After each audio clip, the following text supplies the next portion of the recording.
Team India की इस young team ने इंग्लैंड को इंग्लैंड में जाके ही जलील करके रख दिया और मेरे हिसाब से ये सीरीज बराबर नहीं हुई, इंडिया ही विन करके जा रहा है क्योंकि काफ़ी सारे प्रोस्पेक्ट ऐसे हैं, काफ़ी चीज़ें ऐसी हैं जिसमें इंडिया ने विन किया है। ऑलमोस्ट सेशन बाय सेशन देखा जाए तो इंडिया ही डोमिनेट करता हुआ नजर आया पूरी टेस्ट सीरीज में, सिर्फ इस टेस्ट मैच में नहीं। और ये जो आखिरी टेस्ट मैच गुजरा है इसमें तो यार इंडिया की क्या परफॉर्मेंसेज हुई हैं, इन सब पे भी बात करेंगे। लेकिन सबसे पहले बात बनती है यार मोहम्मद सिराज पे। क्या मोहम्मद सिराज जसप्रीत बुमराह से बेस्ट बॉलर है? क्या मोहम्मद सिराज जसप्रीत बुमराह से ज्यादा बेहतर बॉलर है इंडिया के लिए और वर्ल्ड क्रिकेट के लिए भी? क्योंकि स्किल्स नहीं चाहिए आपको, स्किल्स के साथ साथ प्लेयर भी चाहिए। थोड़ा स्टैट्स पे बात करें तो सिराज साहब ने 1000 प्लस बॉलिंग करवा चुका है इस टाइम पे। जो दूसरे नंबर पे है उसने 900 बॉलिंग करवाई, ऑलमोस्ट 150 का डिफरेंस लेके बैठा हुआ है वो बंदा। यानी आप देख लो कितनी मेहनत करता है और कितना ज्यादा एफर्ट डालता है वो बंदा, लेकिन क्रेडिट ले जाता है बुमराह मेरा दोस्त सारा का सारा ही। बुमराह भी अच्छा बॉलर है, मैं ये नहीं कह रहा कि बुमराह अच्छा बॉलर नहीं है, इस टाइम पे वर्ल्ड क्रिकेट में बुमराह जैसा बॉलर है ही नहीं कोई। लेकिन वो बॉलर भी क्या, जो जब भी जरूरत हो वो बंदा बाहर बैठा हो, उस बंदे को रेस्ट चाहिए हो। पहला टेस्ट मैच जब इंडिया हारी थी, दूसरा टेस्ट मैच इंपॉर्टेंट हो गया था इंडिया के लिए कि वो लाजमी जीतें ताकि टेस्ट सीरीज में बरकरार रहें, मोमेंटम अपनी तरफ शिफ्ट करें। लेकिन जसप्रीत बुमराह साहब को रेस्ट चाहिए था, नहीं खेले।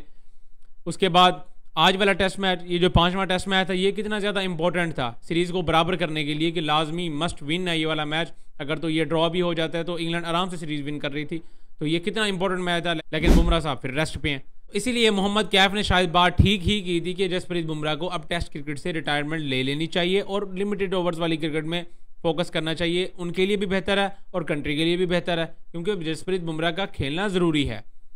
परफॉर्म तो उस बंदे ने कर ही देना है, वो खेलेगा तो उस बंदे ने परफॉर्म तो करना ही करना है। अगर इस विकेट पे, ये जो 5वें टेस्ट की विकेट बनी हुई थी, अगर इस विकेट पे जसप्रीत बुमराह होता तो मैं कहता हूँ, मैं लिख के देता हूँ कि एक इनिंग से हारना था इंग्लैंड ने। ये तो इंग्लैंड शुक्र करे एक तो मोहम्मद सिराज ने वो कैच छोड़ दिया, उस पर भी ज़रा मैं बात करता हूँ। लेकिन हैरी ब्रूक की सेंचुरी और जो रूट की सेंचुरी की वजह से इंग्लैंड इतना करीब पहुंचा, वरना ओवल पे तो रिकॉर्ड ही नहीं है। 260 हाईएस्ट चेज है 100 साल पहले, 100 साल पहले 260 चेज था और उसके बाद 260 या 260 से ज़्यादा चेज ही नहीं हुआ ओवल के मैदान में। तो ये 300 350 से ऊपर के रन, ये तो वैसे ही चेज नहीं होने थे 350 से ऊपर के रन। ये तो शुक्र मनाएं कि हैरी ब्रूक की सेंचुरी हो गई है, जो रूट की सेंचुरी हो गई है, तो मैच इतना ज़्यादा एक्साइटिंग हो गया है। ये चीज़ें इस टेस्ट मैच में डिस्कस करने के लिए, क्योंकि 5वें दिन का टेस्ट मैच होना नहीं चाहिए था, इंडिया वाले सारे यही कह रहे हैं और लग भी यही रहा था उस टाइम पे जब वेदर क्लियर हो गया था, धूप निकल आई थी, तो मैच स्टार्ट करा देना चाहिए था। 20-25 मिनट का, ऑलमोस्ट देखा जाए तो 20-25 मिनट का मैच हो सकता था। लेकिन इंग्लैंड में जाहिर सी बात है, इंग्लैंड में बड़ी कोशिश की जाती है कि मैच 5वें दिन तक ले जाया जा सके और उसके बाद रूल की भी बड़ी बातें हो रही हैं कि भाई हैवी रूल भी देना था ताकि इंग्लैंड को थोड़ा बहुत फेवर, होम कंडीशंस आपको पता, तो होम टीम है, आपको पता है होम टीम हमेशा कोशिश करती है अपनी टीम को थोड़ा बहुत फेवर करने की। ये तो 12 हम देखते हैं, कहता मुंह से कोई नहीं है लेकिन फेवर सारे कर रहे होते हैं। तो इस तरह की सिचुएशन थी भाई। एक स्टैट तो ये हो गया कि मोहम्मद सिराज ने 1000 प्लस बॉलिंग करवा दी हैं। दूसरा स्टैट ये है कि बंदे ने जब से डेब्यू किया 2020 में टेस्ट क्रिकेट में, तब से वो बंदा जब भी अवे कंडीशंस में कोई मैच होता है उसमें वो बंदा, अगर उसमें कोई टीम विन करती है तो उसमें सबसे ज़्यादा विकेट्स किसकी हैं? इस बंदे की। ये सिर्फ और सिर्फ इंडिया के लिए नहीं है, ये पूरी वर्ल्ड क्रिकेट के लिए है। वर्ल्ड क्रिकेट में कोई भी टीम जब अवे कंडीशंस में जाके मैच खेलती है, उसमें कोई भी बॉलर कितने आउट करता है एक मैच में, अगर वो टीम विन कर रही है तो उसमें सबसे ज़्यादा विकेट्स किसकी हैं? मोहम्मद सिराज साहब की। अब ये वाला जो टेस्ट मैच हुआ है ओवर वाला, इसमें भाई साहब की 9 विकेट्स हैं इस टेस्ट मैच में। इस टेस्ट सीरीज की मैं बात कर रहा हूँ, जब जब जसप्रीत बुमराह नहीं खेला इंडिया टीम विन कर चुकी है। 2 टेस्ट मैच इंडिया ने विन किए हैं और दोनों ही टेस्ट मैच में जसप्रीत बुमराह नहीं था। अब जसप्रीत बुमराह नहीं है इस मैच में तो ऋषभ पंत भी नहीं था। कोहली और शर्मा को तो वैसे ही हम रो रहे हैं कि कोहली और शर्मा तो दोनों रिटायर्ड हो चुके हैं, वो तो गए इस सीरीज में शुरू से ही नहीं थे। लेकिन जिस मैच में टीम इंडिया इस सीरीज में विन कर रही है उस मैच में जसप्रीत बुमराह ही नहीं है, तो आप कैसे कह सकते हैं कि जसप्रीत बुमराह के बगैर आपकी टीम अधूरी है? आपकी टीम में और भी यंगस्टर्स अच्छे हैं जो कि अच्छा परफॉर्म भी करते हैं, लेकिन हमेशा जसप्रीत बुमराह के पीछे ही रह जाते हैं क्योंकि बुमराह इतना बड़ा नाम बन चुका है, वो जाहिर सी बात है उस तरह की परफॉर्मेंसेज भी देता है। लेकिन कहीं ना कहीं मेरे हिसाब से जसप्रीत बुमराह के होने की वजह से जो और प्लेयर्स हैं, जो बाकी प्लेयर्स, वो अपने आप को उस तरह से रिप्रेजेंट नहीं कर पाते। उसकी वजह यह है कि उनको ये लगता है कि यार जसप्रीत बुमराह है, बड़ा बॉलर है, ये कर लेगा, और ये फिर थोड़ा काइंड ऑफ के रिलैक्स हो जाते हैं। लेकिन जब जसप्रीत बुमराह ना हो तब उनके सर पर जिम्मेदारी होती है कि नहीं भाई बुमराह नहीं है तो अब हमें ही करना है। फिर अपने आप को वो लीडर मान के चलते हैं, जैसे कि मोहम्मद सिराज जब बुमराह ना हो तो लीड वही कर रहे होते हैं बॉलिंग अटैक को। और उसके बाद उस बंदे की परफॉर्मेंस देख लें दोनों टेस्ट मैच में, उस टेस्ट मैच में भी, सेकंड टेस्ट मैच जिसमें बुमराह नहीं खेला था, उस मैच में भी बंदे की परफॉर्मेंस देख लें। और ये जो आखिरी टेस्ट मैच हुआ है 5वां ओवल वाला, इसमें भी बुमराह नहीं खेला, लेकिन उसकी परफॉर्मेंस देख लें कि उस बंदे ने 9 आउट कर दिया पूरे के पूरे टेस्ट मैच में। तो आप यहाँ से अंदाजा करें कि बुमराह का खेलना, मैंने पहले भी वीडियो में बात की थी कि बुमराह का होना टीम इंडिया के लिए खुशी तो है, ठीक है, उस बंदे ने परफॉर्म करके देना, लेकिन उससे बड़ा ज़्यादा मसला भी होता है क्योंकि उसका कोई पता नहीं है। बुमराह की प्रेजेंस पे इतना ज़्यादा सवाल, इतना बड़ा सवाल खड़ा हो गया कि वो कहीं पे भी कभी भी जितना बड़ा मर्जी मैच हो उसने भाई रेस्ट लेना है। उसका एक्शन इस तरीके से है, उसके मसले मसाइल इस तरीके से हैं, वर्कलोड मैनेजमेंट। और अभी तो इंडिया में ये बहुत कम टेस्ट मैचेस खेला है। अगर तो कहीं बुमराह को डाल देते इंडियन कंडीशंस में, वहाँ तो भाई उसकी हालत ख़राब हो जाती है। वहाँ तो फास्ट बॉलर को जाहिर सी बात है इतनी मदद नहीं मिलती, ज़्यादा जोर लगाना पड़ता है और ज़्यादा आपको जलील होना पड़ता है मेरे हिसाब से। मैं तो यही कहूँगा इंग्लैंड कंडीशंस में तो आपको बॉलिंग को ज़रा ज़्यादा फेवर होती है ना, फास्ट बॉलर्स को खास तौर पे, और फिर वेदर भी ठीक होता है, इतना ज़्यादा मसला नहीं होता।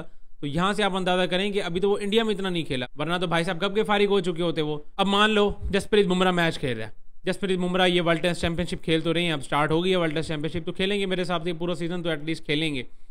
अब यहाँ पे इंडिया टीम चलती भी जा रही है, चलती भी जा रही है, अच्छा खेल रही है। फाइनल मैच में या इंपॉर्टेंट, जैसे कि अब ये इसी सीरीज़ की हिसाब लगा लें यार कि दो इंपॉर्टेंट मैच थे। पहला मैच हारने के बाद दूसरे मैच में आपको कमबैक दिलवाना था अपनी टीम को, ये इंपॉर्टेंट मैच हो गया। अब ये फाइनल मैच था कि एटलीस्ट सीरीज़ बराबर करने के लिए आपको ये मैच तो जीतना था और उसके लिए जसप्रीत बुमराह का खेलना था, क्योंकि आपकी टीम में सबसे मेन बॉलर तो वही है, लेकिन भाई साहब को रेस्ट चाहिए। तो अब यहाँ से अंदाज़ा करें कि इस सीरीज़ में दो इंपॉर्टेंट मैचेस थे, अब इसका खेलना ज़रूरी था, लेकिन भाई साहब को रेस्ट चाहिए, लेकिन भाई साहब नहीं खेले। जसप्रीत बुमराह का होना ही सबसे ज़्यादा मसला है टीम इंडिया के लिए, क्योंकि वो कभी भी रेस्ट ले लेगा। इसके लिए आपके पास बैकअप तैयार होना चाहिए। हर बार मोहम्मद सिराज आपको इस तरह से परफॉर्म करके नहीं देगा, कई बार उससे नहीं भी होगा, क्योंकि वो उस टाइप का तो बॉलर वो भी अच्छा है, मोहम्मद सिराज भी अच्छा बॉलर है, लेकिन जसप्रीत बुमराह तो नहीं है ना। इसीलिए मोहम्मद सिराज को अभी से ही पता होना चाहिए कि भाई लीड तूने ही करना है बॉलिंग अटैक को, और तू ही है इस पूरे वर्ल्ड टेस्ट चैंपियनशिप में टीम इंडिया का बॉलिंग अटैक का लीडर, और तूने ही लीड करना है, जिस तरह के उसने इन दो मैचेस में किया जब जसप्रीत बुमराह नहीं खेल रहा था। अब देखो इंडिया को क्या लगता है, टीम इंडिया की मैनेजमेंट को क्या लगता है भाई वो किस तरह से उनको कैरी कर सकती हैं। अभी तो बातें ये भी आ रही हैं कि वो एशिया कप के लिए भी शायद अवेलेबल ना हो, इसलिए मैं कहता हूँ कि वो लिमिटेड ओवर क्रिकेट खेले ताकि कम बर्डन पड़ता है फास्ट बॉलर पे, तो मतलब थोड़ा और लंबा सर्वाइव कर सकता है। और वर्ल्ड क्रिकेट को इस तरह के बॉलर्स चाहिए ही चाहिए, जिस तरह का वो बॉलर है। आपको भी पता है कि वाइट बॉल में, रेड बॉल में, किसी भी फॉर्मेट में वो बंदा नेक्स्ट लेवल बॉलिंग करता है, उसका टीम में खेलना ज़रूरी है। ये नहीं है कि भाई जब भी इंपॉर्टेंट मैच हो तो भाई साहब रेस्ट लेके बैठे हुए हो। तो ये तो हो गई भाई जसप्रीत बुमराह की बात। अब देखोगे टीम इंडिया किस तरह के फैसले लेती है, उसको खिलाती है नहीं खिलाती, आगे जो भी है वो तो उनका मैटर है, वो देखेंगे बाद में। अब भी बात करनी है भाई मोहम्मद सिराज पे। इस पूरे टेस्ट सीरीज़ में वो बंदा ही यार आ गया है, जब कोई क्रूशल टाइम होता था वो बंदा सामने होता था। सेकंड टेस्ट मैच में जसप्रीत बुमराह नहीं खेला, उस बंदे ने परफॉर्म करके दिया, साथ आकाशदीप ने भी दिया। आकाशदीप की भी बात करें तो उसने भी अच्छी बॉलिंग की है। उसके बाद जब बैटिंग कर रहा है भाई साहब मिडिल भी करता है, और फिर अपने आंखों के सामने ही अपनी हार को जाता हुआ देखता है, जो कि जाके स्टंप को लग जाती है। दूसरी चीज़ वो हो गई। तीसरी चीज़ इसी ही टेस्ट मैच में जब हैरी ब्रूक का कैच छोड़ता है और उसके बाद वही बंदा 100 भी स्कोर कर देता है। सोचो कि बंदे के दिमाग में क्या क्या चीज़ें चल रही होंगी उस टाइम पे, यार मैंने इसका कैच छोड़ दिया और अब 100 भी कर गया। और आप खुद बताओ जब हैरी ब्रूक और जो रूट ने सेंचुरी स्कोर की हुई थी, किस किस को लग रहा था कि यहाँ से इंडिया ये वाला मैच जीत सकती है।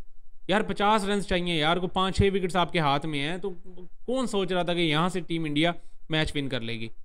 पेपर पे देखा जाए तो ये सीरीज बराबर हुई है, लेकिन अगर ओवरऑल देखा जाए तो सेशन बाय सेशन और हाईएस्ट रन स्कोरर भी शुभमन गिल हैं, 700 प्लस रन किए हुए हैं बंदे ने। दूसरे नंबर पे जो रूट बैठे हुए हैं, मेरा ख्याल है को 500 रन उस बंदे ने किए हुए हैं, 500-550 रन। तो यहाँ से देखेंगे 200-250 का सीधा सीधा फर्क पड़ रहा है पहले और दूसरे नंबर वाले में। तो हाईएस्ट रन स्कोरर भी इन्हीं का है, हाईएस्ट विकेट टेकर भी मेरा ख्याल है इंडिया का ही है, मोहम्मद सिराज ही है, मेरा ख्याल है को 23-24 विकेट्स लिए हैं। अब हर तरफ से इंडिया ही इस पूरी टेस्ट सीरीज में डोमिनेट करती हुई नजर आई है। और इंग्लैंड में मैं बात कर रहा था, इंग्लैंड की बॉलिंग लाइनअप बहुत ही ज़्यादा वीक है, बाद उन्होंने कसर भी कोई नहीं छोड़ी बकवास तरीन क्रिकेट खेलने के लिए। और इन कंडीशन में आगे अगर इंडिया इस तरह की परफॉर्मेंस दे रहा है तो मेरे हिसाब से तो यार ये सीरीज़ इंडिया ने ही विन की है। पेपर पे जो मर्जी है 2-2 से सीरीज़ बराबर हुई भी है, लेकिन भाई इंग्लैंड को इंडिया मार के गई है, ये चीज़ आप मानो। Well played India, team India बहुत अच्छी खेली है क्रिकेट यहाँ पे।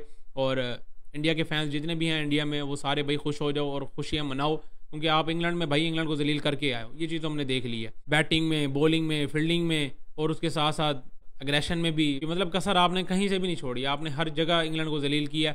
और मज़ा आया बहरहाल ये टेस्ट सीरीज देखने का, इस सारे मामलात में कि बुमराह को खेलना चाहिए नहीं खेलना चाहिए, कंटिन्यू करना चाहिए टेस्ट क्रिकेट के नहीं। लाजमी कमेंट्स में शेयर करें। इस वीडियो में इतना ही, मिलता है नेक्स्ट वीडियो में।